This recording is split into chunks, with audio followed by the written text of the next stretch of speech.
few months ago, I sat here, I filmed a video where you could see myself on screen. I made a challenge, as seen here. Let's play the clip. Cast your vote. And you chose Sonic the Hedgehog from 2006. So here's the review you requested. Let's roll on to our first category.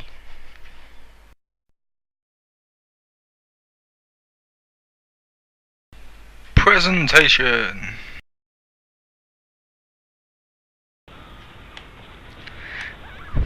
First, I need to point out the visual style. This is a personal preference in my opinion. It looks so realistic, which, while it does go against how Sonic normally looks, I will admit I did like the look. Realistic Eggman looks a little bit more threatening than usual. Sonic looks like Sonic. The robots look pretty damn badass. All in all, I like the look, but it's a personal preference. Some will really hate the look, some will probably really like it. Sound now. The voice cast in this game do a pretty good job of portraying the characters, and so they should. I believe they've played them before.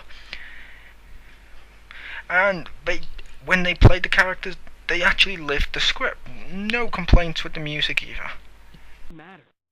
For the sake of the future, the Iblis trigger must be destroyed. Elise? Wait! Don't you dare turn your back on me! It's time I finally put an end to this. Stop! Amy? Get out of my way, Amy. This is my mission. Absolutely not.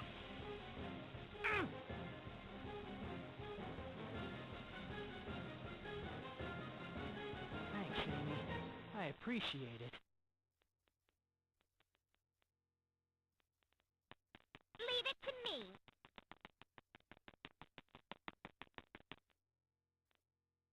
Like the sound, the story mode is presented in 3 perspectives: Sonic, Shadow, and the new character, Silver. However, the story to me felt kind of dumb at times by creating characters like Mephiles the Dark, who looked like a reworked Shadow, who was already a reworked and recolored Sonic. That's lazy. However, the story does have some good moments, like Blaze, Silver's friend, has a good arc, Amy has a cool moment in the story, and more, but sadly it's not enough to improve the game. With presentation out the way, let's move on to another category. Gameplay.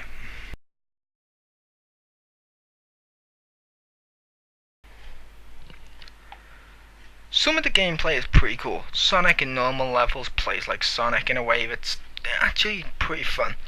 However, Sonic in levels where he has to auto-run is just a pain, and maybe the most annoying gameplay in any Sonic game ever, in my opinion. Shadow plays more third-person action. I will say the concept behind this I liked. Instead of ignoring the horrible Shadow game, they took elements from it and let Shadow use vehicles and more whilst playing as a government operative. However, at times vehicles get stuck and other glitches really hurt this, plus I really don't like Shadow's combat system, I don't. Silver now, the new guy. He plays sort of like Star Wars The Force Unleashed. By that I mean he uses telekinesis to throw objects at enemies and get through doors, etc. However, this felt a bit tacked on actually. Doesn't respond the way it should at all, but most of the time. Each character's side character is available to play too. While you're playing as them, however, I will say some of the choices are a little dumb. Example, Knuckles has been completely ruined in how he climbs. Tails fires fake little rings instead of, attacking. He fires bomb rings. Rogue feels a little broken. Most of the side characters feel broken. However, I'm going to say the best of all of them is probably Blaze, due to the fact she plays like Sonic, which is kind of good.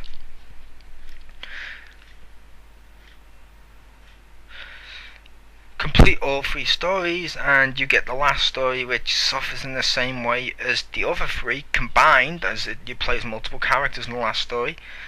and more. No, the gameplay in this game is kind of bad. It feels unfinished. So now let's move on to another category.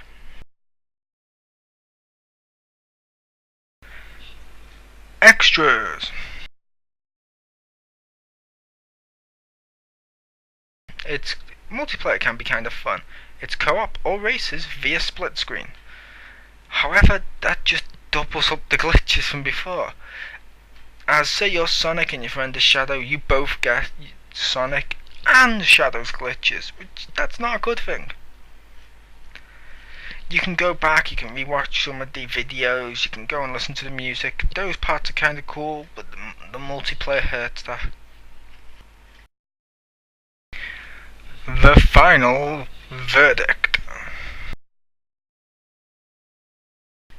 Cool look, cool sound, but the game is just so unfinished when it comes to the important factor of gameplay. It feels rushed like crazy, there's a lot of glitches and poor gameplay choices. Make this a pretty bad game in my opinion. However, there is enough Sonic moments and side characters getting moments of badassness that some Sonic fans may appreciate. I'm going to give it a 4.8 out of 10.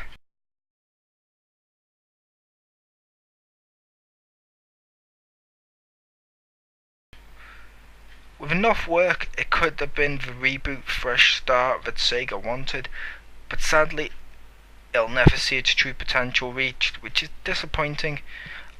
Absolutely avoid this game unless you happen to be a massive Sonic fan and you find it in a bargain bin.